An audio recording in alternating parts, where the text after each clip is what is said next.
আর্জেন্টিনায় মুসলমানদের জীবনযাপন কেমন জানলে আপনি অবাক হবেন। বন্ধুরা, ফুটবল প্রেমীদের দেশ আর্জেন্টিনার কথা শুনলেই আমাদের চোখের সামনে ভেসে ওঠে মেসি, ম্যারাডোনার আর বিশ্বকাপের উন্মাদনা। কিন্তু কখনো কি ভেবেছেন এই দেশে মুসলমানদের জীবনযাপন কেমন? বর্তমানে আর্জেন্টিনায় আনুমানিক 5 থেকে 10 লাখ মুসলমান বসবাস করেন। দেশটির মোট জনসংখ্যার তুলনায় এটি একটি ছোট্ট অংশ হলেও মুসলিম সম্প্রদায় সেখানে বেশ সক্রিয় এবং সম্মানজনক অবস্থানে রয়েছে। আর্জেন্টিনার রাজধানী বুয়েনোস আইরেসে রয়েছে দক্ষিণ আমেরিকার অন্যতম বৃহৎ মসজিদ।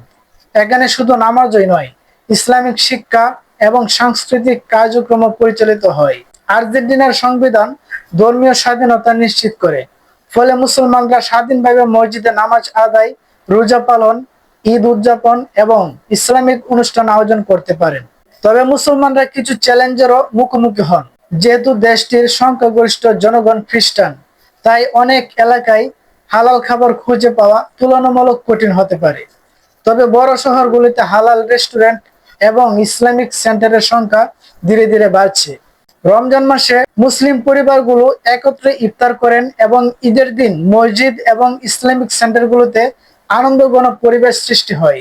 অনেক আর্জেন্টাইন মুসলমান আরবি বংশোদ্ভূত হলেও বর্তমানে স্থানীয় জনগণের মধ্যেও ইসলামের প্রতি আগ্রহ বাড়ছে। সব মিলিয়ে বলা যায়, আর্জেন্টিনায় মুসলমানরা শান্তিপূর্ণভাবে ধর্ম পালন করছেন এবং দেশটির বহু সাংস্কৃতিক সমাজের একটি গুরুত্বপূর্ণ অংশ হিসেবে নিজেদের অবস্থান তৈরি করেছেন। আপনার কি ইচ্ছে আছে একদিন আর্জেন্টিনা ভ্রমণ করার জন্য?